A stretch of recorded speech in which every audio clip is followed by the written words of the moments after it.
আসসালামু আলাইকুম প্রিয় দর্শক, অন্য মঞ্চ অনুষ্ঠানে আপনাদের স্বাগত জানাচ্ছি। আমি মনে করি যে পৃথিবীর এই মুহূর্তে সবচেয়ে বেশি গোয়েন্দা সংস্থার লোক, সারা পৃথিবীর যত বড় বড় গোয়েন্দা সংস্থা আছে সবগুলোই বাংলাদেশে একটি।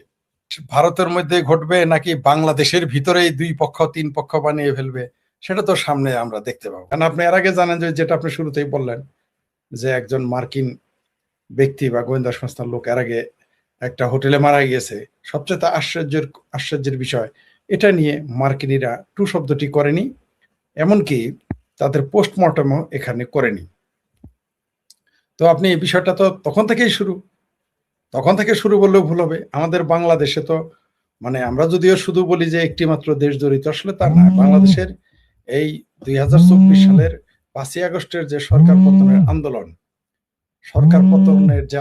এই আন্দোলনে তো পৃথিবীর একটি পরাশক্তি বা একটি দেশ জড়িত না, অনেক দেশ এখানে জড়িত ছিল, অনেক সংস্থা এখানে জড়িত ছিল। অনেকেই তো শুধু একটি দেশের নামই বলে, আসলে তো তা না। তো যেহেতু অনেকটি দেশ জড়িত ছিল, তাদের প্রতিপক্ষ দেশও আবার এই দেশে রয়ে গেছে। সুতরাং কোন গোয়েন্দা সংস্থা যে এখানে বসে আছে চুপচাপ নীরবে, আমার তা মনে হয় না। প্রতি মুহূর্তে আপনি দেখেন আমাদের দেশের যে অবস্থা, প্রত্যেক সময় একটি করে ঘটনা ঘটতেছে।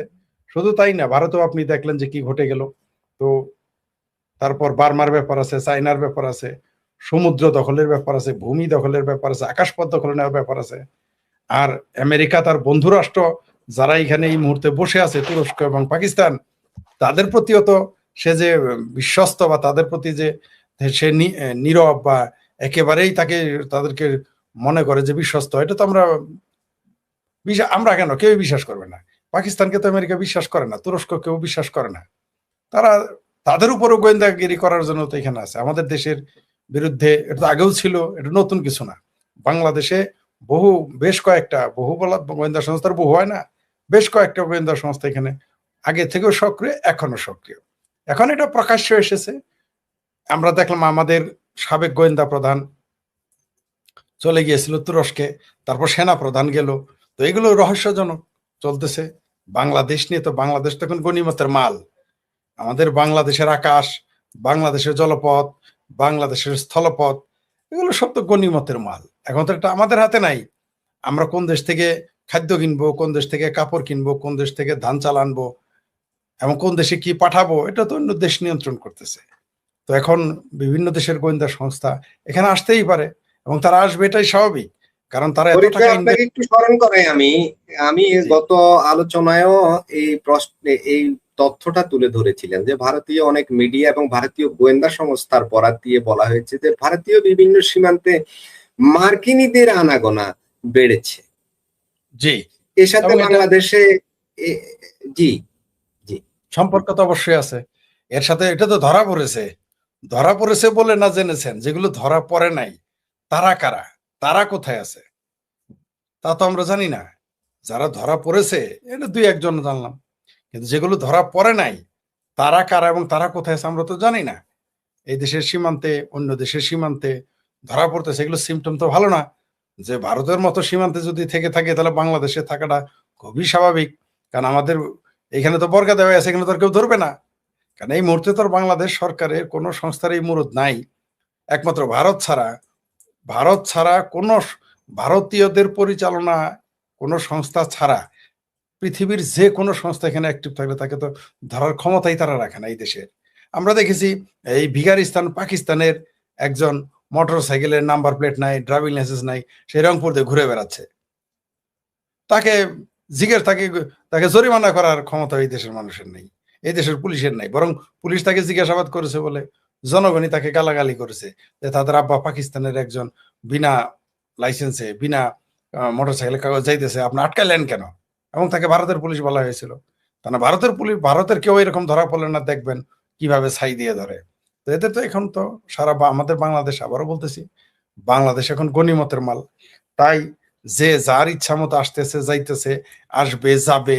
এখন বাংলাদেশ যখন বাংলাদেশি মানুষের, যাদের মেরুদণ্ড শক্ত, এরকম একটা সরকারের হাতে পড়বে, তখন না বোঝা যাবে যে বাংলাদেশ আসলে কতটুকু সক্রিয়, কতটুকু নিষ্ক্রিয়, কতটুকু তার নিজস্ব মতামত ব্যক্ত করতে পারে।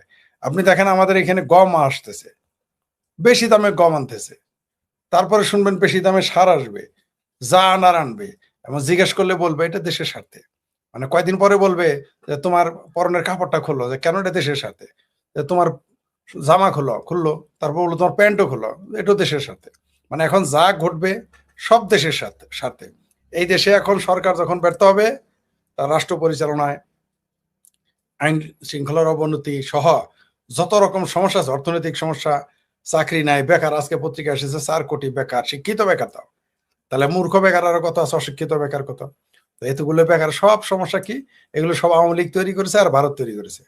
আর তারপরে যেটা পারবেন সেটা ওইটা বলে দিবেন, ওইভাবে বলে দিবেন সব আল্লাহ করছে। তারপরে আপনার জনস্বার্থে যখন কোনো ব্যর্থ হবেন, আরো এখন নতুন শব্দ, বেশি দামে চাল কিনবেন জনস্বার্থে, বেশি দামে তেল কিনবেন জনস্বার্থে, বেশি দামে ডাল আনবেন জনস্বার্থে, বেশি দামে রপ্তানি বন্ধ জনস্বার্থে, ব্যাংকে টাকা নাই জনস্বার্থে, সব হয় বলবেন জনস্বার্থে করছেন। দেশে আইন শৃঙ্খলা অবনতি, মব চলে কেন, সন্ত্রাস চলে কেন, জনস্বার্থে। আর যখন আরো বেশি আটকে যাবেন তখন বলবেন এটা ফ্যাসিস্ট সরকার দায়ী অথবা ভারত দায়ী, এটা বললে আপনি খালাস হয়ে যাবেন। তো এইভাবে এখন যদি আপনি কি এই যে আমাদের সংসদ, এখানে একটাবার কেউ প্রশ্ন করলো না যে এই যে বিদেশি গোয়েন্দারা আসতেছে যাইতেছে, এটা তো বাদ, এটা তো আলাপিন, এটা তো প্রকাশ্যই। এই দেশের চুক্তি নিয়ে কোনো সংসদে টু শব্দটি কেউ করলো না, করার মুরদ এই দেশের নাই। তো এই দেশে তো বিদেশিরা আসবে এবং তাদের মতোই তারা কাজ করে যাবে। নিঃসন্দেহে বাংলাদেশ এই মুহূর্তে গনিমতের মাল হয়ে আছে পাশ্চাত্য দেশের কাছে। ভারতের মধ্যে ঘটবে নাকি বাংলাদেশের ভিতরেই 2 পক্ষ 3 পক্ষ বানিয়ে ফেলবে, সেটা তো সামনে আমরা দেখতে পাবো। অলরেডি বাংলাদেশে রোহিঙ্গাদের দিয়ে কালকে না 5-7 দিন আগে একটা টিভিতে, বিদেশি একটা টিভিতে দেখলাম, সেখানে ইংরেজি ভাষার একটা নিউজ, সেখানে দেখলাম কিভাবে বাংলাদেশ অনুপ্রবেশকারী যে রোহিঙ্গা এদের সহ এবং ভারতের বার্মার যে রোহিঙ্গা, তাদের কিভাবে ভারতে প্রতিষ্ঠিত করতেছে কোন কোন এনজিও সংস্থা, সেগুলোর একটা রিপোর্ট দেখলাম। তো এগুলো তো পরিকল্পিত ভাবেই করা হচ্ছে। বার্মা রোহিঙ্গাকে বাংলাদেশে সেটেল করা হয়েছে তো এমনি না তো। এই যে 12 লক্ষ রোহিঙ্গাকে তো আপনাকে জামাই আদরে বসায় খাওয়ার জন্য তাদের রাখেন নাই। এদের দিয়ে তো একটা ঘটনা, যদি আপনি কেউ বাংলাদেশের ভিতরে যদি আওয়ামী লীগ বিএনপি দিয়ে জামাত দিয়ে যদি সিভিল ওয়ার না করতে পারে, তারা আপনি নিশ্চিত থাকেন যে এই রোহিঙ্গাদের দিয়ে একটা কিছু করাবে। এবং যেদিন আফগানিস্তান থেকে আমেরিকান সৈন্য চলে যায়, যখন আফগানিস্তানের তালেবান সৈন্যরা যখন আফগানিস্তান দখলে নেয়, তখন আমি বলেছিলাম যে এই যে এখন ক্ষেত্র, মানে যুদ্ধ খেলা ঠিকই থাকবে, মাঠটা পাল্টে যাবে। সেই মাঠটা সময় একটা মাত্র ছিল, সেটা হলো বাংলাদেশ। এটা তো আগেই বলে রেখেছি আমি। এবং এটা সমূহ সম্ভাবনা না, এটা ঘটবেই। বাংলাদেশকে ব্যাটেল ফিল্ড তারা বানাবেই। প্রয়োজনে ভারতের সাথে একটা ব্যাটেলের মধ্যে নামাবে, অথবা বাংলাদেশটাকে একটা ব্যাটেল ফিল্ড বানিয়ে কয়েক পক্ষ দিয়ে মারামারি করাবে। এটা ঘটবেই। এটা আপনি চাইলেও ঘটবে, না চাইলেও ঘটবে। আমরা যতই চেষ্টা করি এটা ঠেকে রাখতে পারবো না। এমনকি আরেকটা জিনিস বলি, খোদ আওয়ামী লীগও যদি আওয়ামী লীগ তো ডিসেম্বরে তো আওয়ামী লীগ ঢুকে পড়বে। আওয়ামী লীগ যদি 27 সালে ক্ষমতায় আসে, তারপরও ঠেকিয়ে রাখা যাবে না। এই দেশকে অস্থিতিশীল করবেই। হয় ভারতের সাথে এই সরকার যদি টিকে যায়, একে দিয়ে যুদ্ধ বাঁধিয়ে দিবে ভারতের সাথে, তার জন্য কত রকম অপপ্রয়াস চালানো হলো, এটা আমি সকলেই জানি। এই দেশে কোনো দেশকে আক্রমণ করলেও বলে না যে আক্রমণ করতে যাচ্ছি, কিন্তু এই দেশে ডক্টর ইউনূস, আদম ব্যাপারী ইউনূস, সুৎখোর ইউনূস, বাটপার ইউনূস, এই আদম ব্যাপারী ইউনূস আসার আগেই বলেছিল 7 সিস্টার খেয়ে ফেলবে। আর তিনি আসার পরে এই দেশের আমার ভাবির পোলারা, এই দেশের রিক্সাওয়ালা, হাঁপানি রোগী, রাস্তায় হাঁটতে পারে না, রিটায়ার্ড আর্মি অফিসার, এরাও বলা শুরু করলো 7 সিস্টার খেয়ে ফেলবে। তো এগুলো এটা কি এমনি বলেছে মনে করেছেন? যদি অনেকেই মনে করে এগুলো তো এমনি বলেছেন, না ভাই, এগুলো এমনি বলে না। কোনো মানুষ যখন কোনো কথা বলে শূন্যের উপরে বলে না। মানে একটা লোক মনে করেন যে কোনো কিছু করতে পারবে না, একটা লোক যখন চিৎকার চেঁচামেচি করে, তখন ধরে নিতে হবে তার আশেপাশে কেউ আছে বা তাকে কেউ এগুলো বলাচ্ছে, নাহলে সে কেন বলবে এগুলো। ছোট্ট একটা দেশ বাংলাদেশ, যার না আছে অর্থনৈতিক ভিত্তি, যার না আছে গণতান্ত্রিক ভিত্তি, যার না আছে সামরিক ভিত্তি, সেই দেশটা পৃথিবীর 3 নম্বর অর্থনৈতিক দেশ এবং পৃথিবীতে শক্তিশালী একটি রাষ্ট্র, যার পারমাণবিক শক্তিধর দেশ এবং সুপার পাওয়ার হওয়ার লাইনে 1 নম্বরে আছে, এখন 6 নম্বরে। যদি কখনো হয়, সেটা ধরে নেওয়া হচ্ছে যে ভারতের নামটা সবার আগে। সেই ভারতের সাথে আপনি ফাইট করতে যাচ্ছেন বাংলাদেশ, অর্থাৎ আপনি একটা চুহা হয়ে, মানে চুহা হয়ে বিল্লির সাথে নয়, চুহা হয়ে আপনি হাতির সাথে ফাইট দিতে চাইতেছেন। তো বুঝে নিতে হবে যে কোনো না কোনো কিছু তার পিছনে ছিল, ষড়যন্ত্র ছিল বা আছে। তো যদি ধরেন এখন ডিসেম্বর মাসে জননেত্রী শেখ হাসিনা আসলেন এবং এই দেশের 27 সালে ক্ষমতার পরিবর্তন হয়ে গেল, ধরে নেন, ধরে নিতে বলতেছি, তারপরেও এরা বসে থাকবে না। এরা এদের কার্যক্রম চালাবে, চালিয়ে যাবে, বাংলাদেশকে অস্থিতিশীল করবে। কারণ যুদ্ধবাজদের যুদ্ধ দরকার। যুদ্ধবাজদের যারা অস্ত্র অস্ত্র বানানোর শিল্প, ভারী শিল্প যাদের আছে, তারা তো যুদ্ধ চাইবে। যুদ্ধ না থাকলে আপনি, রোগী যদি না থাকে ওষুধ বেচবেন কই? সব রোগী যদি ভালো হয়ে যায়, রোগ না থাকলে রোগ সৃষ্টি করতে হবে ব্যবসা করার জন্য। তো এরা তো এই বাংলাদেশকে অস্থিতিশীল করবেই। মানে আমরা কোনোভাবেই পার পাবো না। এই সরকার থাকলেও পার পাবো না, পার তো পাবোই না। এই সরকার থাকলে, এই তথাকথিত মুসলেকা সরকার থাকলে আমরা তো পার পাবোই না। ইভেন আওয়ামী লীগ সরকার আসলেও আমরা, মনে হয় না যে একটা যুদ্ধ বা যুদ্ধাবস্থা বা একটা ব্যাটেল ফিল্ড যে হবে না বাংলাদেশ, তার গ্যারান্টি কি? তার জন্যই তো তারা ভেঙে পড়েছে না, ভেঙে ভেঙে ফেলা হয়েছে, পরিকল্পিতভাবে ভেঙে ফেলা হয়েছে। তার তার শুরুয়াত হলো 2024-এর 5ই আগস্ট। প্রথমে পুলিশ বাহিনীর, আইন শৃঙ্খলা বাহিনীর মেরুদণ্ড ভেঙে দেওয়া হয়েছে। এই পুলিশ বাহিনী কিন্তু আর কোনোদিন সোজা হয়ে দাঁড়াতে পারবে না। আপনার হাত ভেঙে গেলে ঠিক করতে পারবেন, পা ভেঙে গেলেও ঠিক করতে পারবেন, মেরুদণ্ড ভাঙলে কিন্তু আপনি আর ঠিক করতে পারবেন না। পারবেন না আপনি। আপনি ধুকে ধুকে হয়তো বেঁচে থাকবেন, ধুকে ধুকে টিকে থাকবেন, কিন্তু মেরুদণ্ড ভেঙে গেলে পুলিশের, আইন শৃঙ্খলা বাহিনীর তাদের যে মেরুদণ্ড, সেটা ভেঙে ফেলা হয়েছে পরিকল্পিতভাবে। কেন করা হয়েছে? যাতে অদূর ভবিষ্যতে এই দেশে মানে আইন শৃঙ্খলার অবনতি ঘটানো যায়। কারণ আপনি আর্মি দিয়ে তো সবসময় দেশ শাসন করতে পারবেন না, পারবেন না, কখনোই সম্ভব না। আপনি হয়তো সাময়িক পারবেন, যেমন এখন করতেছে। এরা সেনাবাহিনীকে পর্দার অন্তরালে রেখে বা পর্দার সামনে রেখে গুজামিল দিয়ে চলতেছে। তারপরে আবার যারা এর বিরোধিতা করবে তারা এদের পক্ষে, তাই এই মুহূর্তে আপনি মনে করতেছেন যে টিকে আছে তারা। কিন্তু যখন এই 18 মাস, এই যে 22 মাস যাবৎ সেনাবাহিনীতে বাংলাদেশ চলতেছে, এটা যদি শেখ হাসিনার আমলে 22 দিন থাকে, সারা পৃথিবীতে আন্দোলন শুরু হয়ে যাবে, এর বিরুদ্ধে বক্তব্য দেওয়া শুরু হয়ে যাবে। ভারতেও এর বিরুদ্ধে, ভারতের বামেরা, চিঙ্কু বামেরা মিছিল করবে, বাংলাদেশের বাঙ্গু বামেরা মিছিল করবে। কিন্তু এখন যে 22 মাস যাবৎ সেনাবাহিনী নিয়ে শাসন করতেছে এই তথাকথিত মুসলেকা সরকার আর জামাতি সরকার, কোন বামপন্থী দেখুন বাটপার গুলো একটা টু শব্দ ঠিক করে না। এদের একটা মিছিল আপনি দেখেছেন বা একটা মানববন্ধন? সেনাবাহিনী হটাও, মৌলবীরাও এখন কিছু বলতেছে না। কিন্তু যখনই শেখ হাসিনা আসবে, 22 দিন যদি সেনাবাহিনীতে চালায়, তাইলেই দেখবেন যে বাংলাদেশে আওয়ামী লীগ যখন 22 দিন চালাবে, মসজিদে মিম্বরে বয়ান শুরু হয়ে যাবে, কলামের উপর কলাম প্রসব করবে এই বাংলাদেশের বাটপার বুদ্ধিজীবীগুলো। এই বেহায়া বুদ্ধিজীবীগুলো দেখবেন তখন কত হাজার কলাম প্রতি মাসে সাপ্লাই করে। আর বিদেশ থেকে দেখবেন কত প্রতিবাদ হয়। এমনকি যে কিছু বাটপার আছে, কলকাতা দিল্লির কিছু বাটপার বাম আছে, সেগুলো দেখবেন মিছিল চেঁচামেচি করবে, বাংলাদেশের এম্বাসি, হাই কমিশন ঘেরাও করতে। তখন এখন মনে করেন আওয়ামী লীগ ক্ষমতায়, আর 22 মাস যাবৎ সেনাবাহিনী, এই কলকাতা আর দিল্লির বাটপার কিছু বাম আছে না, এরা তখন ঘেরাও করতে হাই কমিশন। কিন্তু বাংলাদেশে এখন যে আছে, এখন কোনো সমস্যা নাই। এখন এত বড় একটি ছাত্র সংগঠন, ছাত্রলীগ নিষিদ্ধ, কোনো সমস্যা নাই। আওয়ামী লীগের মতো বড় দল নিষিদ্ধ, কারো কোনো গণতন্ত্র খতমে না। কিন্তু আওয়ামী লীগ ক্ষমতায় আসার পরে যখনই দেখবেন যে জামাতকে নিষিদ্ধ করেছে, যখনই দেখবেন শিবিরকে নিষিদ্ধ করেছে, আর বিএনপি নিষিদ্ধ করলে তো কথাই নাই। সারা বাংলাদেশের ঘটনা নিয়ে পৃথিবীতে দেখবেন প্রতি মিনিটে কলাম প্রসব করা হবে, বলবে গণতন্ত্র খত্রেমে, আর মিডল ইস্ট থেকে শুনবেন ইসলাম খত্রেমে। এগুলো বাংলা, আর তখন সংঘর্ষ অনিবার্য হয়ে যাবে। মানে কোনো অবস্থাতেই আমি, মানে না এখন না আগামীতে, আমি বাংলাদেশের, আসলে আমরা 2024-এর 5ই আগস্টে আমরা একটা কেসকি কলের মধ্যে পা দিয়ে ফেলেছি। এখান থেকে বের হওয়ার আর সুযোগ নেই। জি, ভারত সরকারের আরো কিছু করার ছিল, কিন্তু তারা আসলে কোনো ঝুঁকি নেয়নি। তারা সরাসরি, আমার যা মনে হয়েছে, ওই যে আপনি যেটা বললেন, বিরোধী পক্ষ চাচ্ছিল কিছু লাশ, বাংলাদেশের মতো কিছু কয়েকটা লাশ হলেই সারা ভারতে আন্দোলন ছড়িয়ে দিত। প্রথমে আমার মনে হয়েছে যে বিজেপি সরকার বা তাদের জোট সরকার পদত্যাগের ইচ্ছা তাদের খুব একটা ছিল না। তারা তো দেখলো যে পুলিশ দিয়েও পেটানো যাচ্ছে না, তখন একটা ঝুঁকি তো নিতে হবে। তখন তারা পাশার দানটা ভিন্নভাবে দিল, তারা তাদের মন্ত্রীকে পদত্যাগ করালো। এটা পরিকল্পিত। তারা আরো কিছু করতে পারতো, তারা আরো স্ট্রং, তারা আরো শক্ত অবস্থানে যেতে পারতো, পারলে আরো কিছু করতে পারতো, অ্যাকশনও যেতে পারতো, পদত্যাগ না করিয়ে তাদের দলের লোক নামাতে পারতো, ভিন্ন প্রকারে তারা আরো বহুবিধ পদ্ধতি নিতে পারতো, কোনো সন্দেহ নেই। কিন্তু তারা সেই ঝুঁকি নেয় নাই। তারা আপাতত, তারা কিন্তু জানে এখানে কিন্তু শেষ হবে না। এই যে আপনি যেটা বললেন যে নরেন্দ্র মোদীজির ক্যারিশমাটিক যে নেতৃত্ব, এবং দেখেন আপনি এই যে সোশ্যাল মিডিয়া যে কত শক্তিশালী, সেটাও কিন্তু আমরা দেখলাম।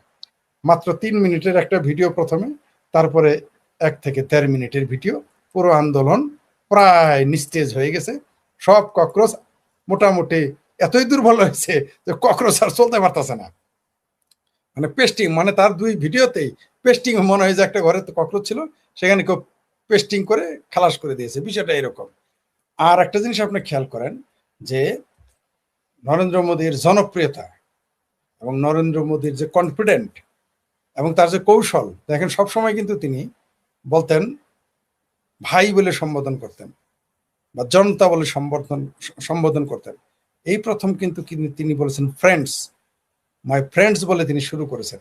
মানে সেখানে কিন্তু নতুনত্ব নিয়ে এসেছেন। আর বেশি লম্বা বক্তব্য দেয় নাই কিন্তু, আমাদের মতো ঘন্টার পর ঘন্টা মানুষকে বুঝাইতে জানি, 3.5 থেকে 4 মিনিট। এবং এগুলো সব পৃথিবীর সকল সামাজিক যোগাযোগ মাধ্যমে পৃথিবীর সকল রেকর্ড তিনি ব্রেক করেছেন, ভেঙে ফেলেছেন। যে এত ভিউজ, মানে এটা যদি ধরেন ওইখানে যদি প্রফেশনাল মুড থাকতো, মানে রেমিটেন্স আনার মুড থাকতো, তাহলে কত ডলার আসতো। এটা একটা অনেকে মজা করেছে আর কি, যদি একটা প্রধানমন্ত্রী তো এটা করতে পারেন না, তাই না? তো আপনি যেটা বলেন করার আমিও ওই ওই ওই রাতের মধ্যরাতের বক্তব্যটা আমিও বেশ কয়েকবার আমি দেখেছি, বুঝার চেষ্টা করেছি, কারণ আমি হিন্দি খুব কম বুঝি, তো কম বুঝলেও একেবারে যে বুঝি না তা না, বারবার চেষ্টা করেছি যে পুরোটা আয়ত্ত করতে, যে আসলে তিনি কি বুঝাতে যাচ্ছেন। জি, করে ওইখানে তিনি দেখেন আপনি যে আহ্বান জানিয়েছে, তিনি চেক অ্যান্ড ব্যালেন্স ওইখানেও করেছেন, কিন্তু একই সাথে ছাত্রদের শুভেচ্ছা জানিয়েছেন, তাদের আন্দোলনকেও সমর্থন করেছেন, তাদের দাবি মেনে নিয়েছেন। পাশাপাশি তিনি কিন্তু হুমকিও দিয়েছেন, ঠিক যেমন যারা প্রশ্নপত্র ফাঁস করেছে তাদের শাস্তি দিবেন, এবং একটু কিন্তু ইশারাতে বলেও দিয়েছেন যারা অনাকাঙ্ক্ষিত পরিবেশ সৃষ্টি করার চেষ্টা করেছে তাদেরও ছাড় দেওয়া হবে না, এটাও কিন্তু তিনি ইশারাতে বলেছেন। কিন্তু এই ককরোচদের আন্দোলনের একটা অদ্ভুত জিনিস দেখেন, এরা কেন্দ্রীয় শিক্ষামন্ত্রী পদত্যাগ চাইল এবং করার, এই ক্রাইসিসটা আরো ভয়ঙ্কর হতে পারত ইন্টারন্যাশনালি, এটা আরো আরো এটা ধীরে ধীরে আরো এর ব্যাপ্তি আরো বাড়াতে পারত, এবং অলরেডি হয়েছিল। আপনাকে একটা তথ্য দেই, ওই মুহূর্তে 250 মোস্ট ওয়ান্টেড ছিল ওইখানে উপস্থিত, এবং এগুলো গোপন ক্যামেরায় সব ধারণ করা হয়েছে। এগুলো সোনাম ওয়াংচুককে দেখানো হয়েছে যে এরা তো ছাত্র নয়। মানে দিল্লির পুলিশের, মানে ভারতীয় পুলিশের খাতায় যারা মোস্ট ওয়ান্টেড তারা ছিল 250। তাদের কাজ কি ওইখানে? ওইখানে যত সিসি ক্যামেরা তো ছিলই। ভারত ওই দিন এরা তো জান আন্দোলন হবে, এরা কিন্তু বিশেষ ক্যামেরা বসিয়ে রেখেছিল, বিশেষ ক্যামেরা, যেটা কেউ জানে না। সেখানে এসেছে, সেটা তারা পর্যালোচনা করেছে, এবং সেটা কেন্দ্রীয় স্বরাষ্ট্রমন্ত্রীর কাছে চলে গেছে, ভারতের প্রশাসনের কাছে, সবার কাছে এটা রয়েছে। সেই 250 ওই দিনই, যেদিন অনশনটা ভঙ্গ করালো, সেই দিনের ঘটনা এটা। তো এটা ভারতের অনেকেই চেষ্টা করেছে এটাকে, কেউ কেউ মনে করেছে বাংলাদেশের মতো ঘটনা ঘটবে, কিন্তু ওটা তো ভারত। যদি কোনো কারণে এরকম কিছু ঘটতো, যেমন তারা সংসদ ভবন দখল করতে চেয়েছিল, যদি আন্দোলনে তারা 10 লাখ 20 লাখ লোক আনতে পারতো, তাহলে অবশ্যই সংসদ ভবন ঘেরাও করতো এবং মধ্যবর্তী নির্বাচন দিতে বাধ্য করতো। তবে আমি নিশ্চিত আবারও নির্বাচন হলে এরা হারবে। এই যে আন্দোলন দেখতেছেন না, আন্দোলন কিন্তু এক জিনিস আর ভোট কিন্তু আরেক জিনিস। এই সোনাম ওয়াংচুক কিন্তু ফেল করবে, আর এই যে ককরোচ পার্টির নেতা কিন্তু জামানত হারাবে ইলেকশন যদি করে। এরা জামানত হারে, একটাও কিন্তু নির্বাচনে হালে পানি পাবে না, ফেল করবে। যদি বেশি চাপ থাকতো তাহলে কি করতে জানেন? আমি নিশ্চিত নরেন্দ্র মোদী, ইন্দিরা গান্ধী সেই 71-এর মতো নাকি 69-এ একটা নির্বাচন দিয়েছিল অ্যাডভান্স, মানে অগ্রিম নির্বাচন দিয়েছিল। প্রধানমন্ত্রী চাইলে অগ্রিম নির্বাচন ঘোষণা করতে পারে যে আমি আরেকবার, আমি 5 বছর পর হবে না, ওইটা এখনই চাই, উনি এটা ঘোষণা দিতে। আর এটা যদি করতো তাহলেও কিন্তু বিজেপি জিতবে। কারণ আমি আপনাকে বলি, ভারতের মিছিল এক জিনিস, আন্দোলন এক জিনিস, আর বাস্তবতার এক জিনিস। যেমন মনে করেন বাংলাদেশ, সারা পৃথিবীতে জানে এখন বিএনপি ক্ষমতায়, তাই না? কিন্তু কোনো কারণে যদি এখানে ইলেকশন হয়, আওয়ামী লীগকে ঠেকাইতে পারবেন, এটা বাংলাদেশ সবাই জানে। এই আর্মি চলে গেলে নির্বাচন দিতে হবে না, শুধু আর্মি, ওয়াকার সাহেব, এই যে আমার ভাবির পোলাদের মামা, শুধু বেড়াকে ফিরে গেলে আওয়ামী লীগের আন্দোলন আপনি ঠেকাইতে পারবেন। এটা তো রিয়েলিটি, এটা আমরা জানি। তো ভারতের ব্যাপারটা ওই রকম। আমি সবচেয়ে বেশি জানি আমার দেশ আর ভারত সম্পর্কে, আমি সবচেয়ে বেশি গবেষণা করি। অন্য দেশের আমি এত জানি না, অন্য দেশ সম্পর্কে কম বেশি জানি, কম বা একটু জানি বা পড়ি, কিন্তু এই দুইটা দেশ সম্পর্কে একেবারে কম জানি। নিজের দেশ সম্পর্কে তো জানি, বরং কিছু কিছু ক্ষেত্রে আমার দেশের চাইতে আমি ভারত সম্পর্কে বেশি জানি। যেমন আমি ভারত, বাংলাদেশের আপনার আমি সব, মানে ওখানে আছে 29টি রাজ্য, তাদের আর প্রেসিডেন্ট শাসিত অঞ্চল আছে, 29টি রাজ্য সম্পর্কে বলতে বললে আমি কম বেশি খোঁজ খবর রাখি, কিন্তু আমার বাংলাদেশে কিন্তু 29টা জেলা খবর আপনার বলতে পারবো না।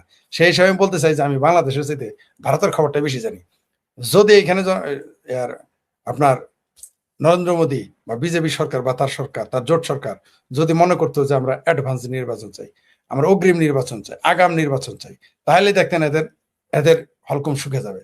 আপনি নিশ্চিত থাকেন এই এই যে ককরোচ পার্টি যে আন্দোলন করলো, এরা কিন্তু আবার ঘোষণা দিয়েছে যে এরা নাকি কখনো নির্বাচনে যাবে না। মানে আপাতত তারা ঘোষণা দিয়েছে তারা কোনো আন্দোলন, মানে তারা সব সময় যে কোনো সরকারের বিরোধিতা করবে। অলরেডি কেরালা সরকারের বিরুদ্ধেও কিন্তু কংগ্রেস পার্টি মিছিল করতেছে। নরেন্দ্র মোদীর বিরুদ্ধে যেমন হয়েছে না এই মুহূর্তে, মানে আজকে এই মুহূর্তে কেরালা সরকারের বিরুদ্ধে ওইখানেও প্রশ্নপত্র ফাঁস হয়েছে। শুধু পাঞ্জাবে হচ্ছে না, পাঞ্জাবেও কিন্তু এই মাসের সম্ভবত 10-12 দিন আগে, এই 10-12 দিন আগে এই পাঞ্জাবেও কিন্তু প্রশ্নপত্র ফাঁস হয়েছে। কোনো সন্দেহ নাই আরএসএস বিজেপির উপরে যথেষ্ট প্রভাব রাখে এবং মূলত এই যারা নেতা সৃষ্টি হয়ে এসেছে, এমনকি এখন যে শিক্ষামন্ত্রী হলো তিনিও আরএসএস এর পয়দা মানে আরএসএস থেকে শিক্ষা গ্রহণ করেছে, আরএসএস এর মতবাদের। নরেন্দ্র মোদী কই থেকে আসছে, উনিও আরএসএস এর। তো আরএসএস নিজে রাজনীতি করে না, কিন্তু তারা তো কিং মেকার। বিজেপির নেতৃত্ব পয়দা হয় আরএসএস থেকে, এটা সত্য। অধিকাংশই নেতা সেখান থেকে এসেছেন, তাদের মন মানসিকতার, তাদের ফিলোসফিকে ফলো করে। সুতরাং তাদের তো একটা প্রভাব থাকবে। মনে করেন এটা একটা স্কুল, তা আপনি সেই যে স্কুল থেকে পড়ে আসলেন, আমরা তিনজন যদি একটা স্কুল থেকে পড়ে আসি, সেই স্কুলের প্রিন্সিপালের কথা তো কম বেশি শুনতেই হবে, আর সেটা হলো রাজনৈতিক স্কুল। বাংলাদেশে সংবাদ মাধ্যম থেকে শুরু করে রাজনৈতিক মহলে দেশটির 22তম রাষ্ট্রপতির পদত্যাগ নিয়ে এখনো নানা ধরনের আলোচনা চলছে। তার পদত্যাগের ইস্যুটি চাঙ্গা হওয়ার শুরুতে কেন রাষ্ট্রপতির পদ থেকে তিনি সরলেন সে আলোচনাটাই ছিল মুখ্য। আর পদত্যাগের পর রাষ্ট্রপতি বিএনপি সরকারের সাথে সমঝোতার ভিত্তিতে পদ ছেড়েছেন কিনা সে আলোচনাটা বড় হয়ে উঠেছে। সাথে বিরোধীদের দাবির মুখে সাবেক রাষ্ট্রপতি মোহাম্মদ শাহাবুদ্দিনের বিরুদ্ধে কোনো আইনগত ব্যবস্থা নেওয়া হচ্ছে কিনা তা নিয়েও নানা মহলে আলোচনা হচ্ছে। বলা হচ্ছে পারস্পরিক সমঝোতার ভিত্তিতেই সাংবিধানিক প্রক্রিয়া অনুসরণ করে রাষ্ট্রপতির পদ থেকে ইস্তফা দিয়েছেন মোহাম্মদ শাহাবুদ্দিন। প্রশ্ন হলো সেই সমঝোতার পয়েন্টগুলো কি? বাংলাদেশের সংবাদ মাধ্যমের খবরে ও রাজনৈতিক মহলের আলোচনায় বলা হচ্ছে আইনি দিক থেকে ঝামেলায় না ফেলা এবং অবাধে বিদেশে যাওয়ার শর্তে মোহাম্মদ শাহাবুদ্দিন পদত্যাগ করেছেন। সাবেক রাষ্ট্রপতির ঘনিষ্ঠজন এবং সরকারের শীর্ষ মহলের 3টি সূত্র থেকে নিশ্চিত হওয়া গেছে, সরকারের পক্ষ থেকে রাষ্ট্রপতিকে সরিয়ে দেওয়ার সিদ্ধান্তের পর মোহাম্মদ শাহাবুদ্দিন জানতেন তাকে খুব দ্রুত সরে যেতে হবে। সে কারণে তিনি প্রায় 2 সপ্তাহ আগেই প্রস্তুতি নিয়ে রেখেছিলেন। কারণ রাষ্ট্রপতি নিজ থেকে না সরলে সরকার অভিশংসনের পথে হাঁটতে পারত, যেটি হতো সাবেক রাষ্ট্রপতির জন্য চরম অবমাননাকর। তাহলে কি আদৌ কোনো সমঝোতা হয়েছে, নাকি বাধ্য হয়ে পদত্যাগ করেছেন রাষ্ট্রপতি? ওই সূত্রগুলো বলছে সমঝোতা হয়েছে, তবে সেটি এক পক্ষে নয় বরং 2 পক্ষ থেকে 3টি শর্ত মেনে চলার ভিত্তিতে সমঝোতা হয়েছে। মানে সাবেক রাষ্ট্রপতির পক্ষ থেকে যেমন শর্ত আছে, তেমনি বিনিময়ে সরকারের পক্ষ থেকেও শর্ত আছে এই সমঝোতায়। আর এই সমঝোতার শর্তগুলো নিরীক্ষেই সরকারি শীর্ষ মহল থেকে রাষ্ট্রপতির পদত্যাগ আর তার বিরুদ্ধে মামলা বিচার নিয়ে কথা বলা হয়। রাষ্ট্রপতির পদ থেকে পদত্যাগের একদিন পর 26শে জুলাই দুপুরে বঙ্গভবন ছেড়েছেন মোহাম্মদ শাহাবুদ্দিন। রোববার বেলা 2টা 25 সপরিবারে বঙ্গভবন ছাড়েন তিনি। বাংলাদেশের সংবাদ মাধ্যমগুলোর খবরে বলা হয়েছে রাজধানীর গুলশানের 123 নম্বর সড়কে নিজ বাসায় উঠেছেন তিনি। সাবেক রাষ্ট্রপতি যখন বঙ্গভবন ছাড়ছিলেন তখনই বাংলাদেশের আন্তর্জাতিক অপরাধ ট্রাইব্যুনালে তার বিরুদ্ধে অভিযোগ দায়ের করা হয়। সংবাদ মাধ্যমের খবরে বলা হয়েছে জুলাই গণ অভ্যুত্থানের সংগঠিত মানবতা বিরোধী অপরাধ এবং তৎকালীন সময় নীরব থেকে আওয়ামী লীগ সরকারকে সহায়তার অভিযোগে সাবেক 2 রাষ্ট্রপতি মোহাম্মদ শাহাবুদ্দিন ও আব্দুল হামিদের বিরুদ্ধে আন্তর্জাতিক অপরাধ ট্রাইব্যুনালে আলাদা 2টি অভিযোগ দায়ের করা হয়েছে। বাংলাদেশ আজাদ পার্টির পক্ষে অভিযোগ দায়েরের পর বিষয়টি গণমাধ্যমকে নিশ্চিত করেন অবসরপ্রাপ্ত কর্নেল হাসিনুর রহমান। তিনি বলেন, সদ্য সাবেক রাষ্ট্রপতি মোহাম্মদ শাহাবুদ্দিন ও সাবেক রাষ্ট্রপতি আব্দুল হামিদের বিরুদ্ধে মানবতা বিরোধী অপরাধের তদন্ত চেয়ে অভিযোগ দাখিল করা হয়েছে। অপরাধগুলোতে তার মৌন সম্মতি থাকায় এবং ফ্যাসিবাদের সুবিধাভোগী হিসেবে কাজ করায় এই অভিযোগ আনা হয়েছে। মোহাম্মদ শাহাবুদ্দিন বঙ্গভবন ছাড়ার আগে পদত্যাগের পর থেকে তার বিরোধী পক্ষগুলো থেকে তাকে গ্রেফতার ও বিচার দাবি করে আসছে। যদিও বাংলাদেশের সংবিধানের 51 অনুচ্ছেদে রাষ্ট্রপতির দায় মুক্তি দেওয়া হয়েছে দায়িত্বকালীন সময় এবং কাজের জন্য। 51 নম্বর অনুচ্ছেদে বলা হয়েছে রাষ্ট্রপতি তার দায়িত্ব পালনকালে কোনো কাজের জন্য তাকে কোনো আদালতে জবাবদিহি করতে হবে না। আবার 51-2 নম্বর অনুচ্ছেদে বলা হয়েছে রাষ্ট্রপতি পদে থাকা অবস্থায় তার বিরুদ্ধে কোনো আদালতে কোনো ধরনের ফৌজদারি মামলা দায়ের বা চালু রাখা যাবে না। তাকে গ্রেপ্তার বা কারাগারে পাঠাতে কোনো আদালত পরোয়ানা জারি করতে পারবে না। সরকার শীর্ষ মহল থেকে বিষয়টি তুলে ধরা হয়েছে। বাংলাদেশের স্বরাষ্ট্র ও আইনমন্ত্রী দুজনেই সাংবাদিকদের সাথে আলাপকালে সংবিধানের এই বিধানের কথা উল্লেখ করেছেন। বিরোধী পক্ষের অভিযোগ, মোহাম্মদ শাহাবুদ্দিন সমঝোতার মাধ্যমে পদত্যাগ করেছেন এবং সরকার তাকে সেফ এক্সিট দিতে চায়। টাইমস অফ বাংলাদেশের খবরে বলা হয়েছে দেশে নিরাপদে চলাচল করতে পারা এবং বাধাহীনভাবে বিদেশ যাওয়ার নিশ্চয়তা পেয়ে পদত্যাগ করেছেন রাষ্ট্রপতি মোহাম্মদ শাহাবুদ্দিন। সরকারি দল বিএনপি শাহাবুদ্দিনের এই একটি শর্ত মেনে নিয়েছে। পত্রিকাটির খবরে বলা হয়েছে রাষ্ট্রপতির দায়িত্ব পালনকালে সংবিধানের 51 অনুচ্ছেদ যে সুরক্ষা দিয়েছে সেটি তিনি পাবেন নিশ্চিতভাবেই। সাবেক রাষ্ট্রপতি এবং সরকারের শীর্ষ মহলের 3টি সূত্রে জানা গেছে শর্ত এক পক্ষ থেকে নয় বরং দুই পক্ষ থেকেই দেওয়া হয়েছে। মোহাম্মদ শাহাবুদ্দিনের পক্ষ থেকে শর্ত ছিল কোনো ধরনের আইনি ঝামেলায় না জড়ানো এবং চিকিৎসার জন্য সপরিবারে দ্রুত বিদেশ যেতে দেওয়া। আর সরকারের পক্ষ থেকে শর্ত ছিল পদত্যাগের পর মুখ বন্ধ রাখা, বিশেষ করে অন্তর্বর্তী সরকারের কর্মকাণ্ড নিয়ে। যেসব কর্মকাণ্ড নিয়ে মুখ খুললে বর্তমান সরকারও সাংবিধানিক এবং আইনি ঝামেলায় পড়তে পারে এবং এমন বিষয়ে সাংবাদিক সহ অন্য কোনো পক্ষকে কিছু না বলা। সূত্রগুলো বলছে রাষ্ট্রপতি যদি সরকারের শীর্ষ মহলের দেওয়া শর্ত রাখেন তাহলে সরকারও তার বিরুদ্ধে রাষ্ট্রপতির দায়িত্ব পাওয়ার আগে এবং দায়িত্ব ছাড়ার পরের সময় কোনো কিছু নিয়ে আইনি জটিলতায় জড়াবে না। ইতিমধ্যে সরকারের শীর্ষ মহলের বক্তব্য এমন ইঙ্গিত মিলছে। যেমন স্বরাষ্ট্রমন্ত্রী সালাউদ্দিন আহমেদ বলেছেন সাবেক রাষ্ট্রপতি শাহাবুদ্দিনের বিরুদ্ধে ওঠা অভিযোগ আমলে নেয়ার মতো কিছু নেই। এনসিপি সহ একাধিক বিরোধী রাজনৈতিক দল সদ্য সাবেক রাষ্ট্রপতি মোহাম্মদ শাহাবুদ্দিনকে দ্রুত গ্রেপ্তারের যে দাবি তুলেছে সে সম্পর্কে স্বরাষ্ট্রমন্ত্রী বলেছেন এমন দাবি তোলার অধিকার যে কারো আছে, কিন্তু সরকারের এই দাবি আমলে নেওয়ার মতো কোনো বক্তব্য ওখানে নেই। এমনকি লন্ডন সফরে গিয়ে সাবেক প্রধানমন্ত্রী শেখ হাসিনার সাথে টেলিফোনে কথা বলেছেন বাংলাদেশের একটি পত্রিকায় এমন খবরকে একেবারেই উড়িয়ে দিয়েছেন স্বরাষ্ট্রমন্ত্রী। এ প্রসঙ্গে বিস্ময় প্রকাশ করে বলেছেন আজকালকার ইন্টারনেটের দুনিয়ায় কারোর সাথে কথা বলার জন্য কি লন্ডন যেতে হয়? স্বরাষ্ট্রমন্ত্রী দাবি করেছেন এটা তার কাছে অলীক মনে হয়। কথা বলতে চাইলে ঢাকা থেকেও বলা যায় বলে মন্তব্য করেছেন সালাউদ্দিন আহমেদ, যেমনটা বিভিন্ন গণমাধ্যমকে সদ্য বিদায়ী রাষ্ট্রপতিও বলেছেন। সরকারি দলের একজন সিনিয়র নেতা নাম প্রকাশ না করার শর্তে বলেছেন স্বরাষ্ট্রমন্ত্রীর বক্তব্য থেকে পরিষ্কার সাবেক রাষ্ট্রপতিকে অনাবশ্যক কোনো ঝামেলায় না জড়ানোর সিদ্ধান্ত সরকার নিয়েছে।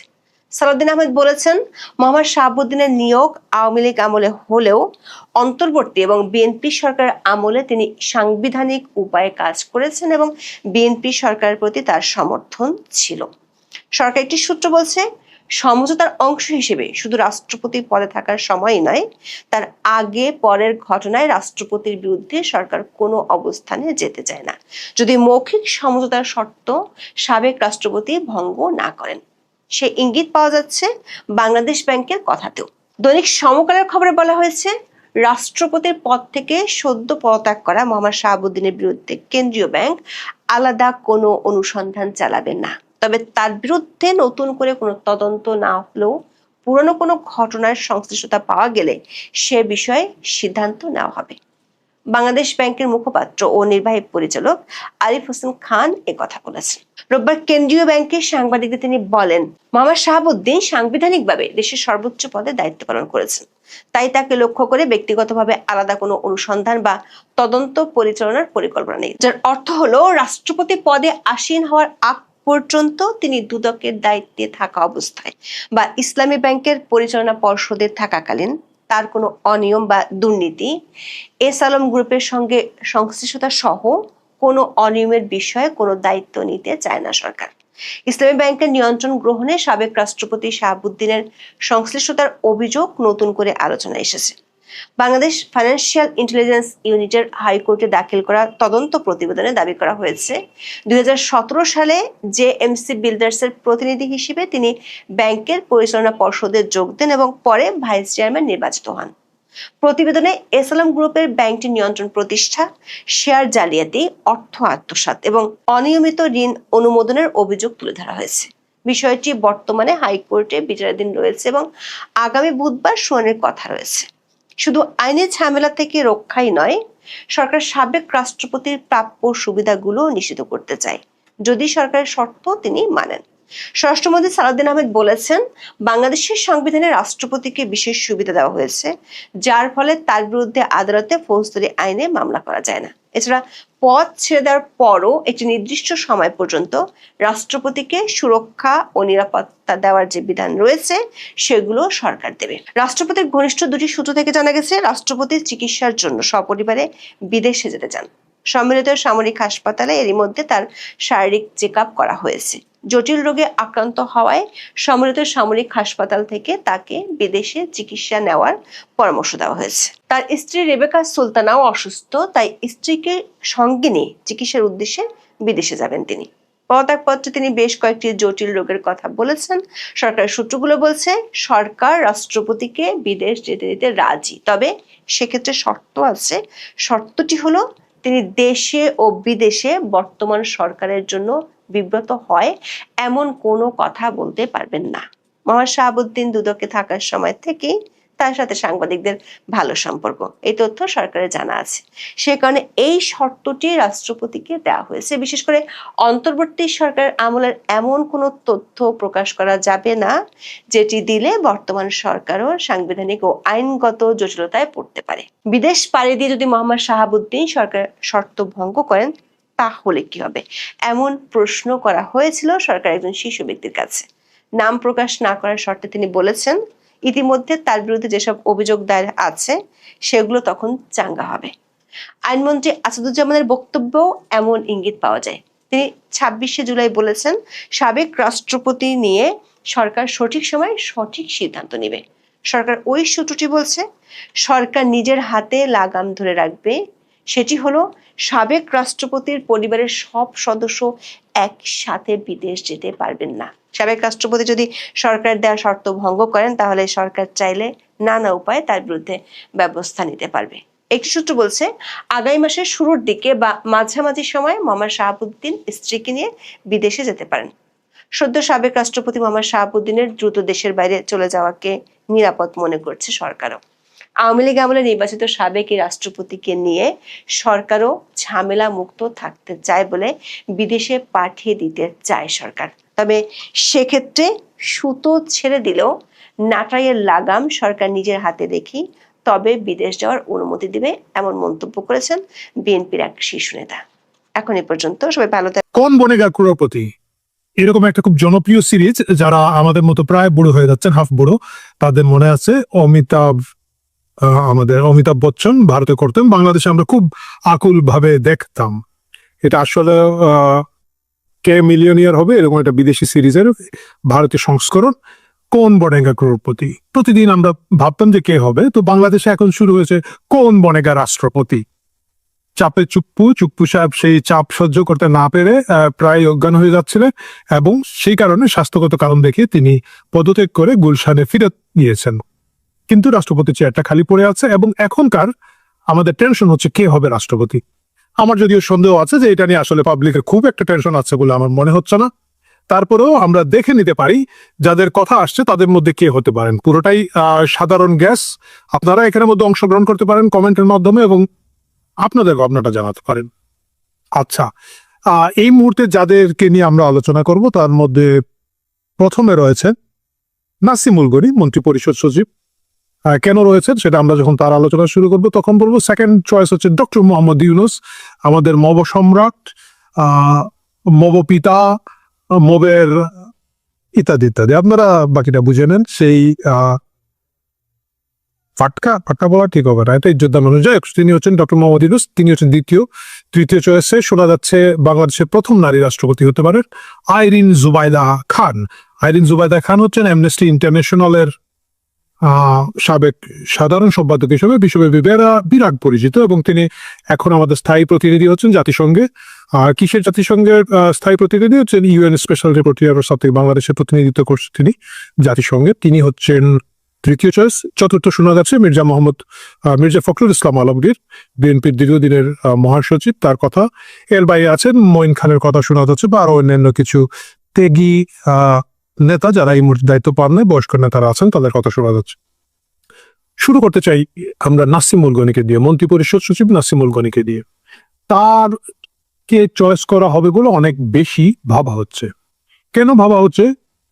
সেটার একটা প্রেক্ষাপট আছে। প্রেক্ষাপটটা হচ্ছে, শাহাবুদ্দিন চুপ্পু যে রাষ্ট্রপতির পদ থেকে পদত্যাগ করতে পারেন, এইটা প্রথমে সামাজিক যোগাযোগ মাধ্যমের মাধ্যমে যিনি লিক করেন তিনি হচ্ছেন প্রখ্যাত সাংবাদিক যিনি আল জাজিরার সাথে কাজ করেন, জুলকারনাইন সায়ের। জুলকারনাইন সায়েরকে তার বন্ধুরা, তার সাবেক বন্ধুরাই বলা যেতে পারে, আদর করে কচু ক্ষেতের সাংবাদিক বলেন। কচু ক্ষেতের সাংবাদিক বলার পিছনে এটা কোনো কারণ না যে ওনার বাসা কচু ক্ষেতে বা কচু ক্ষেত এলাকায়, বা তিনি কচু কাটেন বা এরকম কিছু না।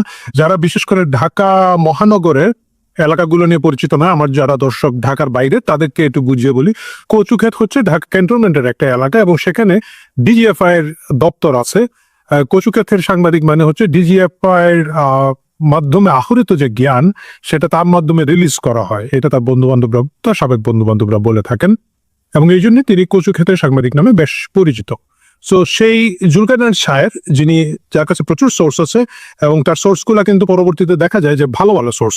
এজ ইজ অল, রাষ্ট্রের একটা বিশাল স্ট্রাকচার এবং ডিজিএফআই ফ্যাট যদি হয়ে থাকেন, আর ডিজিএফআই এর যে ব্যাপক তথ্য সংগ্রহের ক্ষমতা পেশাদার ভাবে এবং অন্যান্য লজিস্টিকের কারণে, রাষ্ট্রের অভ্যন্তরে থাকার কারণে, সুতরাং তার তথ্যগুলো সঠিক হওয়ার কথা। এবং তিনি যখন বলেছেন যে শাহাবুদ্দিন চুপ্পু পদত্যাগ করতে যাচ্ছেন, খুব দ্রুতই যাচ্ছেন, তখনও কিন্তু বাংলাদেশের রাজনৈতিক আবহাওয়ায় এটা খুব একটা বোঝা যাচ্ছিল না। মনে হচ্ছিল তারেক রহমানের সাথে চুপ্পু সাহেবের একটা ভালোই সম্পর্ক আছে, খাতির আছে, এবং তিনি হয়তো মেয়াদ পূরণ করে যেতে পারবেন। তো দেখা গেল যে সেটা হলো, এবং কিন্তু দেখা গেল যে উনি হঠাৎ অসুস্থ হয়ে গেলেন এবং এত তাড়াহুড়া করে পদত্যাগ করা শুরু করলেন। এবং ওইখানেই বলা হয়েছে যে নাসিমুল গনিকে বিএনপি পরবর্তী রাষ্ট্রপতি হিসেবে ভাবছে। সুতরাং খবরের প্রথম অংশ যেহেতু ইতিমধ্যে সত্য প্রমাণিত হয়েছে, এই ভিডিওটা যখন রেকর্ড করছি তখন চুপ্পু সাহেব অলরেডি তার গুলশানের বাসভবনে চলে গিয়েছেন। সুতরাং আমরা নাসিমুল গনিকে, খবরের বাকি অংশটাকে গুরুত্ব দিয়ে ভাববো, এবং আমরা ধরেই নিব যে এটা সত্য হতে যাচ্ছে। অনেকেই ভাববেন যে নাসিমুল গনিকে দেওয়া মানে হচ্ছে যে এটা ডিপ স্টেটের, তাহলে কি হলো, এটা কি আরেক খলিল সাহেব হইলো, আর একটা খলিল সাহেবের মতো এখানে রিপ্লেসমেন্ট হচ্ছে? আসলে কিন্তু তা না। নাসিমুল গনি মূলত বিএনপির লোক, এবং তিনি যে কেয়ারটেকার সরকারের সময় যে প্রশাসনে ফেরত এসেছেন, তার অবসর মারিয়ে ভাঙ্গিয়ে কিছু একটা আর কি, অবসর শেষ করে, এটা কিন্তু আসলে তার বিএনপি কোটায় এসেছেন। নাসিমুল গনির দীর্ঘ সম্পর্ক আছে বিএনপির সাথে। তিনি বেগম জিয়ার সাথে যখন প্রধানমন্ত্রী ছিলেন তখন তিনি প্রধানমন্ত্রী কার্যালয়ের মহাপরিচালক ছিলেন। আমি যদি ভুল না করে থাকি 2006 সালে যখন তিনি এডিশনাল সেক্রেটারি পদে পদোন্নতি পান, তারপরে উনি তৎকালীন রাষ্ট্রপতির একান্ত সচিব ছিলেন। এর মানে হচ্ছে যে বিএনপির খুবই ট্রাস্টেড, খুবই বিশ্বাসযোগ্য একটা লোক, এবং বিএনপির যে প্রশাসনে জামাতের বিরুদ্ধে বিএনপির যে টানাপোড়েনের রাজনীতি ছিল ডক্টর ইউনূসের সময়, সেই সময় তিনি বিএনপি রিপ্রেজেন্ট করতেন।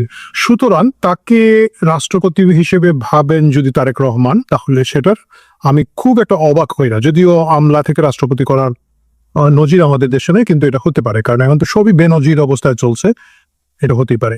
কিন্তু এটার একটা টেকনিক্যাল ঝামেলা আছে। টেকনিক্যাল ঝামেলা হচ্ছে আরপিও অনুযায়ী নাসিমুল গনি রাষ্ট্রপতি হতে পারবেন না। কেন পারবেন না তা আমরা একটু দেখি। রাষ্ট্রপতি হওয়ার যোগ্যতা কি? সংবিধানের 48(4) অনুচ্ছেদে বলা হচ্ছে রাষ্ট্রপতি হওয়ার বেশ কিছু যোগ্যতা আছে। নাম্বার 1, 35 বছরের কম বয়স্ক নন, তাকে 35 বছরের বেশি হতে হবে।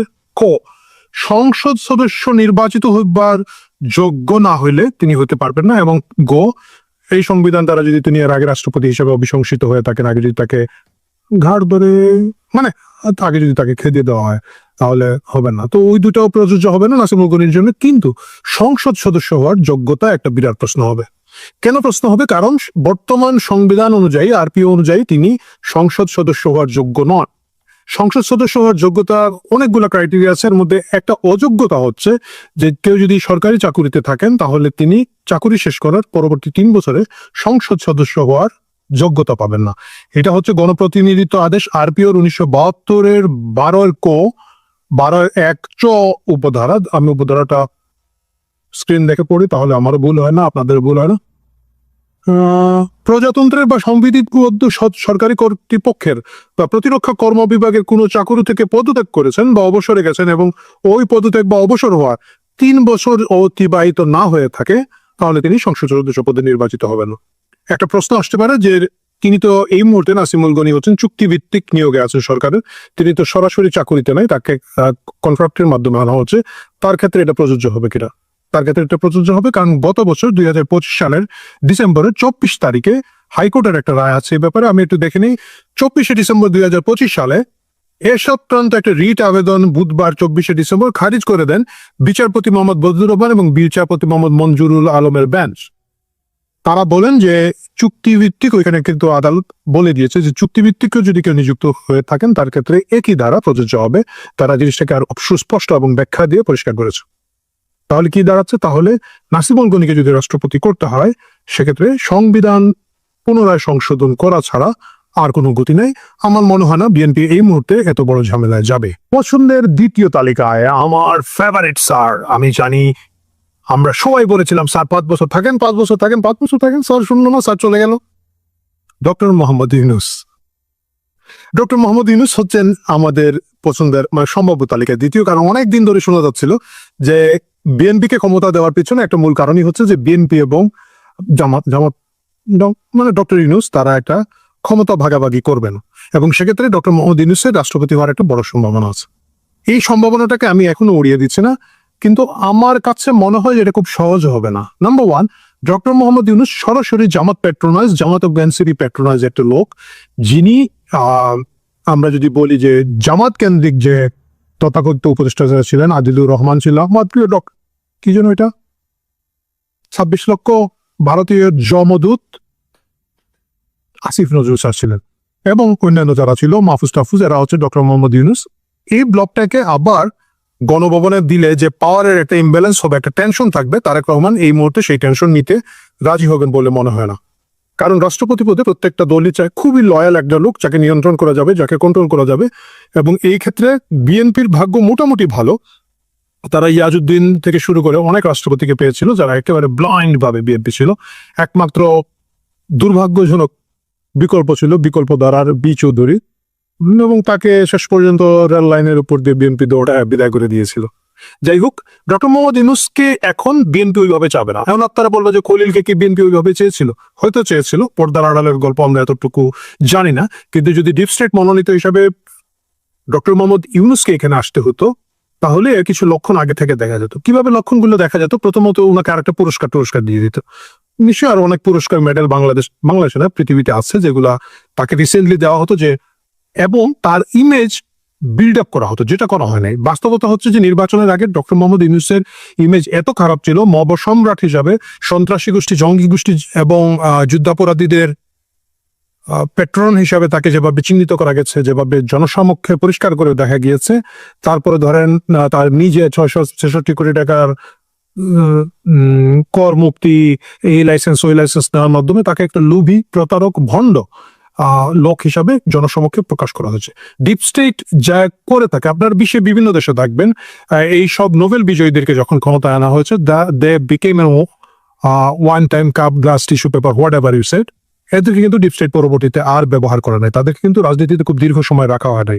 সেটা আপনি আফগানিস্তানে যদি দেখেন, আমাদের পার্শ্ববর্তী দেশ হিসেবে আমি আফগানিস্তানের কথা বলছি, মায়ানমারে যদি দেখে থাকেন, এদের কিন্তু আবার ক্ষমতায় ফেরত আসার কোনো পথ ডিপ স্টেট, আপনারা জানেন কারা, তারা রাখে নাই। এটা ওয়ান টাইম ক্রাইসিস মুহূর্তে এদেরকে আনা হয় এবং এদের মাধ্যমে দ্রুত চুক্তি, মুক্তি, হাবি জাবি যা যা করো তারা করে স্বার্থ উদ্ধার করে ফেলে।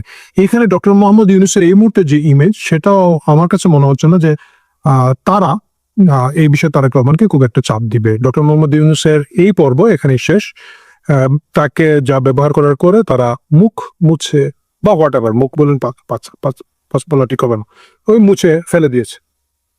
তাহলে দেখা যাচ্ছে যে নাসিমুল গনি ফার্স্ট চয়েস আমারও কাছে মনে হচ্ছে সম্ভবই না, এটা বেশ জটিলতা। ডক্টর মোহাম্মদ ইউনূসের ক্ষেত্রে সম্ভাবনা কম দেখছি। তৃতীয় পছন্দ হিসাবে আছে আইরিন জুবাইদা খান। আইরিন জুবাইদা খান আমার ব্যক্তিগত ভোট, সিলেটি মানুষ, আপনারা জানেন যে একটা সিলেটিদের মতো একটা, আচ্ছা যাই হোক ওই পর্ব বাদ দেন। আইরিন জুবাইদা খান তিনি মূলত আন্তর্জাতিকভাবে পরিচিত পেয়েছে, তিনি একজন মানবাধিকার আইনজীবী, ব্রিটিশ বাংলাদেশি। তাকে সম্প্রতি বাংলাদেশ সরকার আরেকবার নিয়োগ, মানে তাকে বাংলাদেশ সরকারের সার্ভিসের জন্য নিয়োগ দেওয়া হয়েছে, জাতিসংঘে বাংলাদেশের প্রতিনিধিত্ব তিনি করছেন।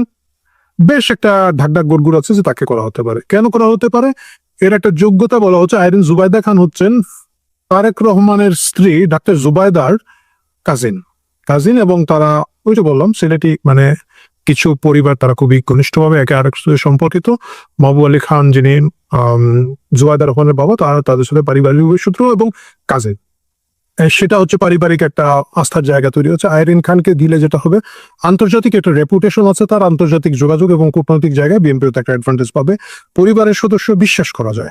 সুতরাং আইরিন খান একটা চয়েস হতে পারেন। কিন্তু আইরিন খানের চ্যালেঞ্জটা হচ্ছে, আইরিন খান বাংলাদেশের রাজনীতি, বাংলাদেশের কূটচাল, বাংলাদেশের সঠতা, বাংলাদেশের যে ধান্দাবাজ এবং পলিটিক্সের ভিতর দিয়ে যে কাহিনীগুলো করতে হয়, এই বিষয়ে তার জ্ঞান খুব একটা নাই, তিনি ফ্যামিলিয়ার নন।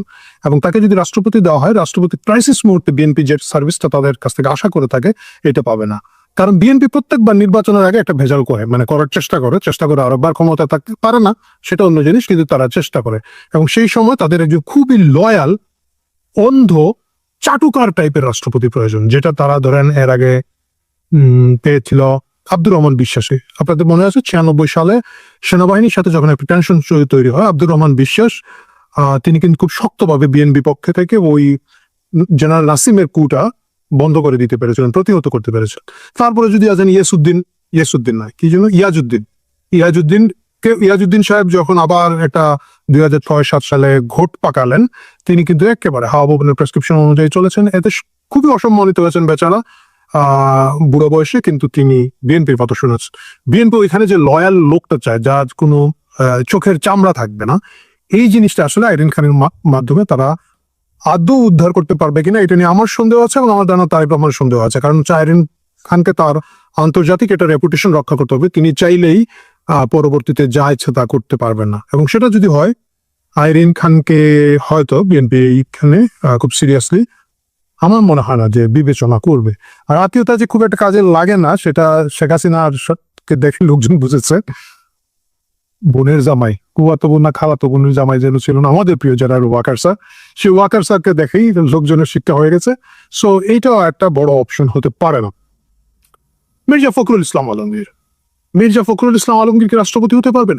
আমি জানি যে মির্জা ফখরুলকে নিয়ে লোকজন বেশ জনপ্রিয়, মানে জনপ্রিয় একটা দাবি আছে, যে চাহিদা আছে বা প্রত্যাশা আছে, যদি বলি দাবি হবে না, বা প্রত্যাশা আছে যে মির্জা ফখরুল ইসলাম আলমগীর বাংলাদেশের রাষ্ট্রপতি হতে পারেন। কেন?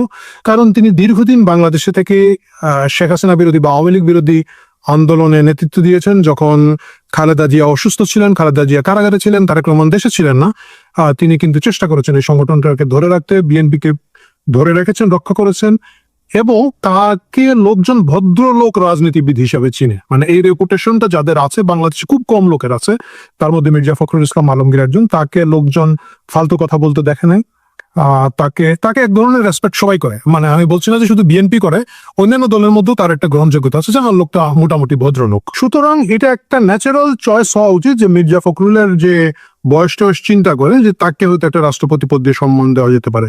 আওয়ামী লীগ কিন্তু এর আগে করেছে, আমরা দেখেছি যে জিল্লুর রহমানকে করেছে বা হামিদ সাহেবকে করেছে। এর পিছনে মূলত এটাই ছিল যে একটা রিটায়ারমেন্টের আগে একটা প্রপার সম্মান দিয়ে দীর্ঘদিনের পার্টি লয়ালিটিকে একটা রিকগনিশন দেওয়া আর কি। আমার কাছে মনে হয় এটা মির্জা ফখরুলের ক্ষেত্রে ঘটবে না। আপনারা যারা রাজনীতির খোঁজ খবর রাখেন তারা জানেন যে মির্জা ফখরুল কিন্তু সরাসরি মহাসচিব হতে পারে না, দীর্ঘদিন তাকে ভারপ্রাপ্ত মহাসচিব রাখা হয়েছিল বছরের পর বছর। ইভেন আমরা লেখালেখি করেছি তখন, বছরের পর বছর তাকে ভারপ্রাপ্ত মহাসচিব রাখা হয়েছিল। এর মানে হচ্ছিল যে বিএনপি, বিশেষ করে তখন যখন তারেক রহমান দেশ চালান, Tarique Rahman was not good, তার গুড বুকে মির্জা ফখরুল ছিলেন না। কারণ তখন কিন্তু আসলে ওইভাবে বিএনপিতে মহাসচিব করার মতো আরো কোনো লোকজন ছিল না। বিরোধী দলে আছে স্ট্রাগল, ফাইট, মামলা, হামলা, বিভিন্ন ধরনের চ্যালেঞ্জের মোকাবেলায় কিন্তু মির্জা ফখরুলকে তারা শেষ পর্যন্ত বাধ্য হয় যখন কয়েক বছর পরে মহাসচিব করেন। কিন্তু তাকে কিন্তু প্রথমেই করা যেত, কারণ তিনি যুগ্ম মহাসচিব থেকে উঠে আসা লোক, তাকে করে নাই। এবং এটা না করার পিছনে মালিক পক্ষের আস্থার অভাব হিসাবে দেখা যায়। সেই আস্থা যে এখনো খুব একটা ফেরত এসেছে তাকে কিন্তু বর্তমানে মির্জা ফখরুলের যে গুরুত্ব দেখি আমরা, সেটা তাকে বোঝা যাচ্ছে না। বিশেষ করে শিলং না তো যাই হোক, আপনারা জানেন সালাউদ্দিন সাহেব ফেরত আসার পরে মির্জা ফখরুল ইসলাম বয়সের কারণেও আছে, তার একটা বয়সও হয়ে গেছে, শারীরিক চ্যালেঞ্জ আছে, কিন্তু তাকে ওই গুরুত্ব ওই সম্মান বিএনপিতে এই মুহূর্তে দেওয়া হচ্ছে বলে পর্যবেক্ষক হিসাবে আমার কাছে মনে হয় না।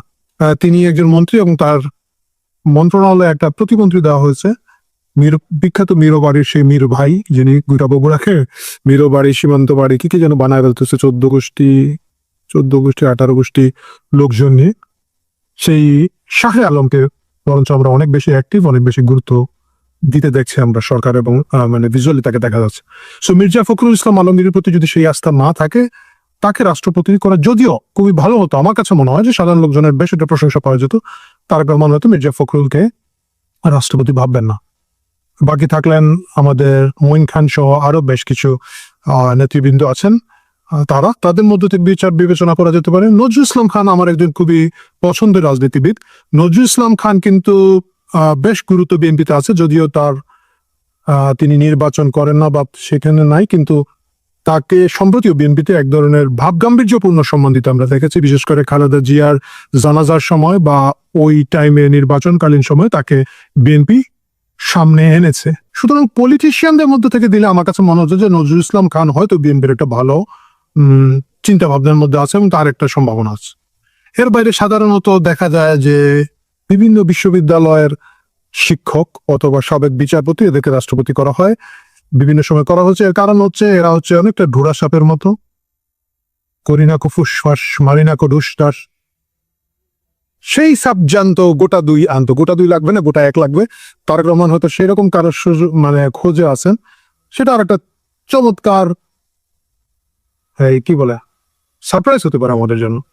যে সারপ্রাইজ হোক, আমরা আশা করবো অন্ততপক্ষে এস আলমের কোন স্টাফকে আরেকবার দিয়ে দেশকে ওই রকম হাজিটাটার মধ্যে না ফেলা হবে, কিন্তু বলা যায় না। এস আলমী রাষ্ট্র চালায়, এস আলমরা রাষ্ট্র চালায়, সুতরাং সেটা দেখার অপেক্ষা আছে। কিন্তু আমরা এখন পর্যন্ত যে আলোচনা করলাম, যারা রাষ্ট্রপতি পদে আলোচনা আছেন তাদের কারোই খুব একটা সম্ভাবনা রাষ্ট্রপতি হিসেবে আমি দেখছি না। মোহাম্মদ শাহাবুদ্দিন চুপ্পু এখন প্রাক্তন হয়ে গেছেন। গত 24শে জুলাই তিনি স্বাস্থ্যের কারণ দেখিয়ে পদত্যাগ করেছেন। সেই পদত্যাগ পত্রে তার স্বাস্থ্যের ব্যাপারে এত কথা বলেছেন যে তিনি নাকি মাঝে মাঝে অজ্ঞান হয়ে যাচ্ছেন ইত্যাদি, এই কাজ করতে করতে মানে হঠাৎ অজ্ঞান হয়ে যাচ্ছেন, এইসব কথাও রয়েছে। এছাড়া নানা রকম উচ্চ রক্তচাপ ইত্যাদি ইত্যাদি।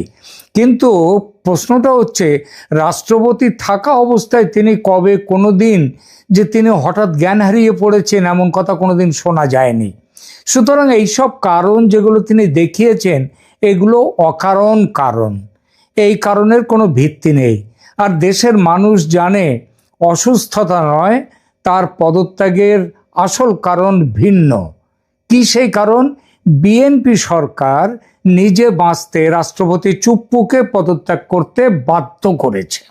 কেন তারেক রহমানের নেতৃত্বাধীন সরকারের নিজে বাঁচার প্রশ্নটা উঠল এই জন্যেই সরকারের নিজস্ব গোয়েন্দা সংস্থা খবর দিয়েছে শেখ হাসিনা দেশে ফিরলে, তিনি নিজেই বলেছেন এই ডিসেম্বরের মধ্যে ফিরবেন, তবে তার আগেও ফিরতে পারেন। ডিসেম্বর হচ্ছে একদম লেটেস্ট, সব থেকে পরে হচ্ছে ডিসেম্বর। তো শেখ হাসিনা দেশে ফিরলে রাষ্ট্রপতি চুপ্পু তার সঙ্গে যোগসাজশ করে দেশে সাংবিধানিক সংকট তৈরি করার ষড়যন্ত্রে নাকি লিপ্ত আছেন। এই খবর কে দিচ্ছে প্রধানমন্ত্রীকে, বিএনপি সরকারকে, সরকারের নিজস্ব গোয়েন্দা বাহিনী। প্রধানমন্ত্রিত্ব থেকে পদত্যাগ না করে শেখ হাসিনা ভারতে নির্বাসিত হতে বাধ্য হয়েছিলেন, আর তার সুপারিশ ছাড়াই, মানে প্রধানমন্ত্রীর সুপারিশ ছাড়াই সংসদ ভেঙে দেওয়া হয়েছিল বাংলাদেশে।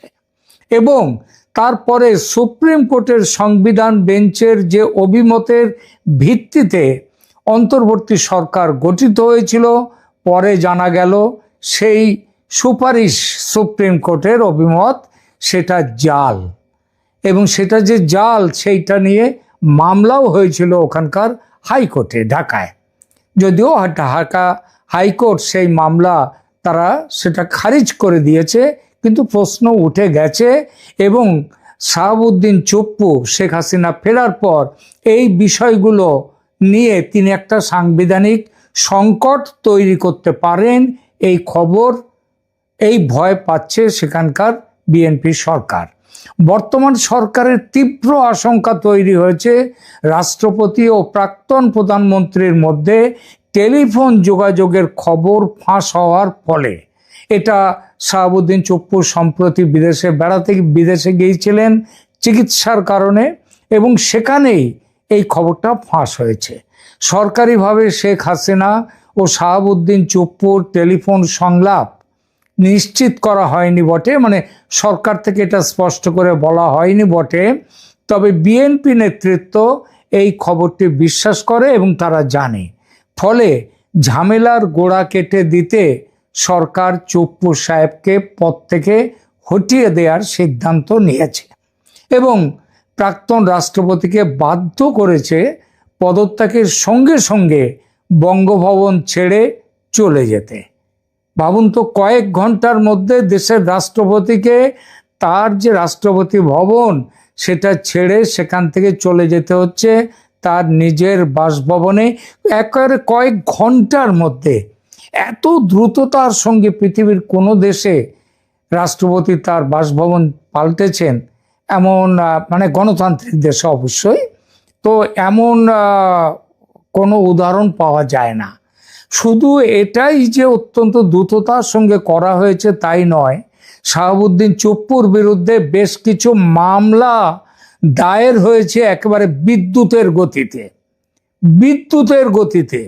প্রাক্তন রাষ্ট্রপতি তার পদত্যাগের কয়েক ঘন্টার মধ্যেই ফ্যাসিস্ট শেখ হাসিনার দোসর আখ্যা দিয়ে তার বিরুদ্ধে নজিরবিহীন সব অভিযোগের ফাইল খুলতে শুরু করেছে বিএনপি সরকার।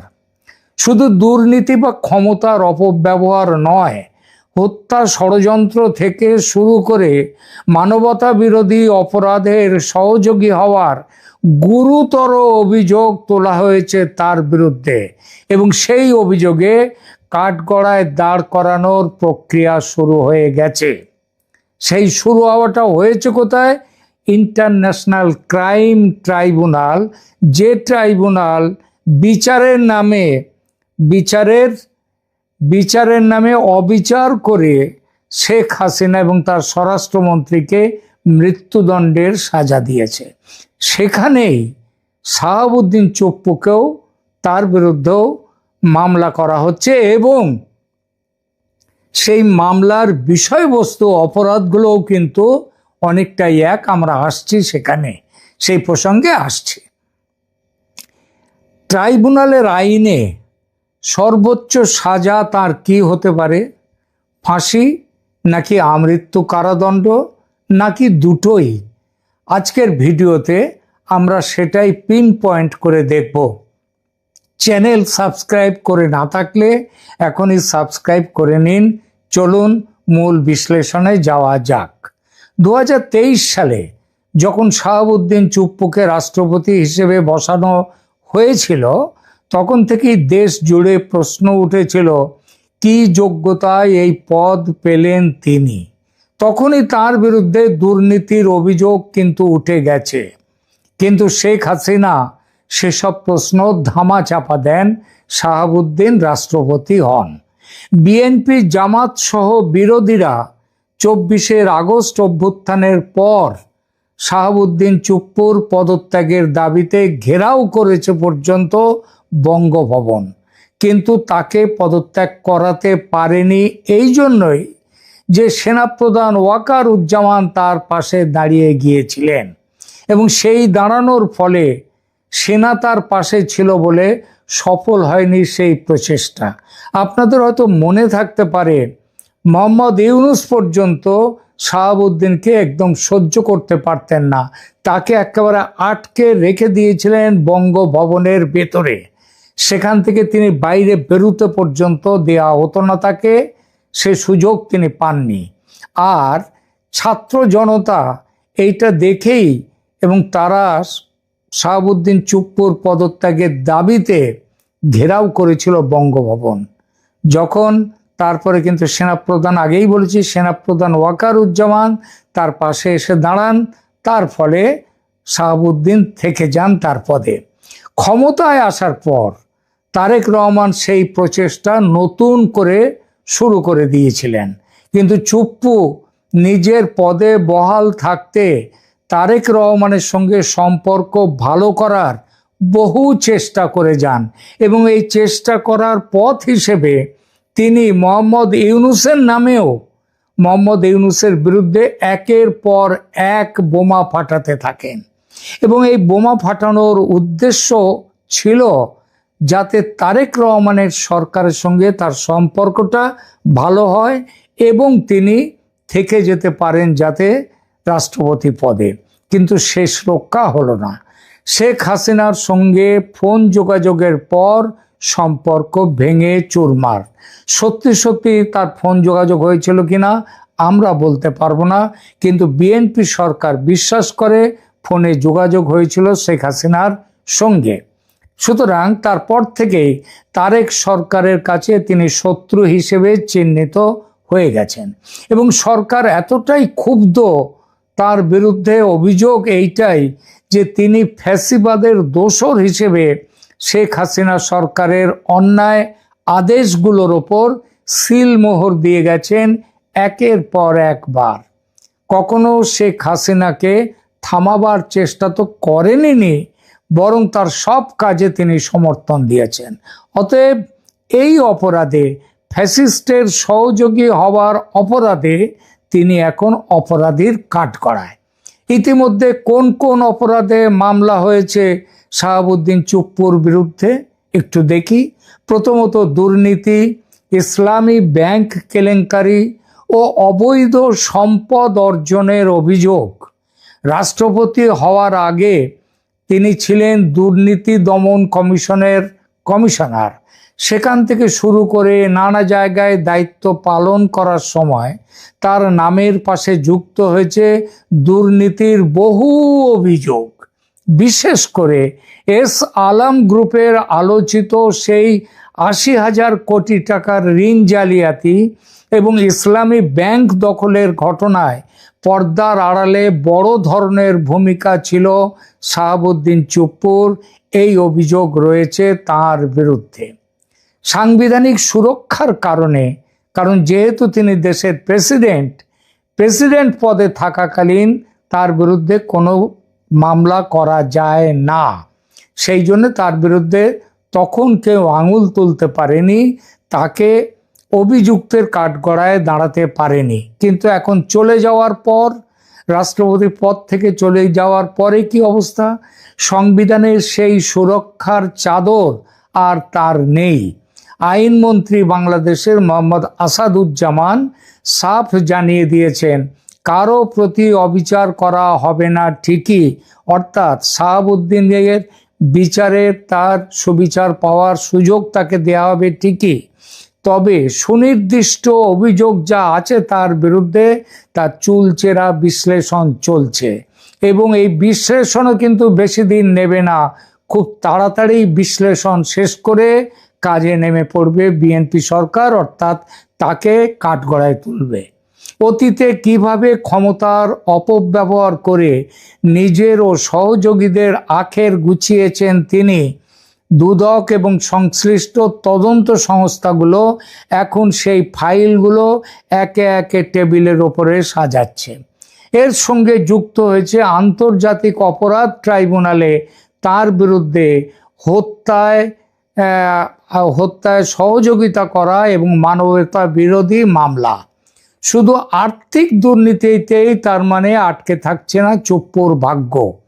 বাংলাদেশ আজাদি পার্টি এবং রাষ্ট্র সংলাপ ফোরামের মতো রাজনৈতিক সংগঠনগুলো সরাসরি আন্তর্জাতিক অপরাধ ট্রাইব্যুনালের চিফ প্রসিকিউটর কার্যালয়ে তার বিরুদ্ধে আনুষ্ঠানিক তদন্তের আবেদন জানিয়েছে। এখানে অভিযোগটা কি জানেন? অভিযোগটা হলো সুপিরিয়র রেসপন্সিবিলিটি বা উচ্চপদস্থের দায়। রাষ্ট্রপ্রধান হিসেবে দেশের 3 বাহিনীর প্রধান এবং সর্বোচ্চ অভিভাবক হিসেবে তিনি জুলাইয়ের গণহত্যাকাণ্ড রোধে কোনো ব্যবস্থা তো নেননি, সম্পূর্ণ নিষ্ক্রিয় ছিলেন। এই অভিযোগ তার বিরুদ্ধে ছাত্র জনতা, জামাত, বিএনপি তাদের সবার।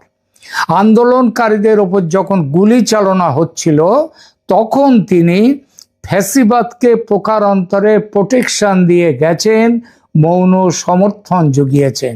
অর্থাৎ গণহত্যাকারী ফ্যাসিস্ট শেখ হাসিনার সহযোগী শক্তি তিনি। আইন বিশেষজ্ঞরা বলছেন জুলাই অভ্যুত্থানে যে তাজা প্রাণগুলো ঝরে পড়ার পেছনে যে গভীর রাজনৈতিক ষড়যন্ত্র ছিল, সেই ষড়যন্ত্রের চক্রান্তকারীদের তালিকায় একেবারে উঁচুর দিকে রয়েছে, আগে থেকেই রয়েছে শাহাবুদ্দিন চুপ্পুর নাম। শুধু তাই নয়, ভবিষ্যতে তার বিরুদ্ধে সরাসরি হত্যা মামলা এবং রাষ্ট্রদ্রোহিতার মতো গুরুতর অভিযোগে যুক্ত হওয়ার প্রবল সম্ভাবনা রয়েছে। আর রাষ্ট্রদ্রোহিতার সাজাও হচ্ছে মৃত্যুদণ্ড। ঘটনা কিন্তু সেদিকেই যাচ্ছে। তাহলে এখন প্রশ্ন হলো, আন্তর্জাতিক অপরাধ ট্রাইব্যুনাল আইনে তার সর্বোচ্চ কি শাস্তি হতে পারে? 1973 সালের আন্তর্জাতিক অপরাধ ট্রাইব্যুনাল আইন অনুযায়ী মানবতা বিরোধী অপরাধ, গণহত্যা কিংবা গণহত্যায় প্ররোচনা ও সহযোগিতার অভিযোগ প্রমাণিত হলে এখন এখানকার নির্ধারিত সর্বোচ্চ শাস্তি হলো মৃত্যুদণ্ড অথবা আমৃত্যু কারাদণ্ড, অথবা দুটোই একসাথে। যে দেশের সর্বোচ্চ সাংবিধানিক চেয়ারে বসে জনগণের নিরাপত্তা নিশ্চিত করার কথা ছিল, সেই চেয়ার থেকেই যদি কেউ গণহত্যাকারীদের আড়াল করে থাকে এবং আইনের চোখে যদি এই অপরাধ প্রমাণিত হয়, তবে সর্বোচ্চ শাস্তি বা মৃত্যুদণ্ড তার উপরে নেমে আসবে। ট্রাইব্যুনালের কাঠগড়ায় আজ হোক বা কাল এই অপরাধের জবাব তাকে দিতেই হবে। আর এবার তো আইন তার নিজের গতিতে চলা শুরু করে দিয়েছে। আগেই বলেছি, একেবারে বিদ্যুতের গতিতে। যে সংকেত পাওয়া যাচ্ছে তাতে বলা যায় 2-4 দিনের মধ্যে প্রাক্তন রাষ্ট্রপতিকে গ্রেপ্তার করা হবে।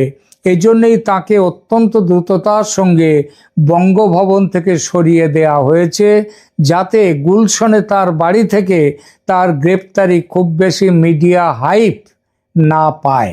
চুপ্পুর দুর্ভাগ্য, হাসিনা পালাবার পথ পেয়েছিলেন, কিন্তু চুপ্পুর পালাবার পথ নেই। শেখ হাসিনার ভারতে যাওয়া সম্ভব হয়েছিল দেশের সেনা তার চলে যাওয়ার ব্যবস্থা করায়। চুপ্পু সে সুযোগ পেলেন না। ভারতও শেখ হাসিনার জন্যে যে ব্যবস্থা করতে পেরেছিল বাংলাদেশ সেনার সঙ্গে আলাপ আলোচনার মাধ্যমে, চুপ্পু সেটা পাবেন না। কারণ তিনি এই যে 2 বছরের মতো তিনি যে ক্ষমতায় ছিলেন রাষ্ট্রপতি হিসেবে, তিনি এই সরকারকে, অন্তর্বর্তী সরকার এবং বিএনপি সরকারকে, তাদের সব কাজেও তিনি তাদের সাথে সহযোগিতা করে গেছেন।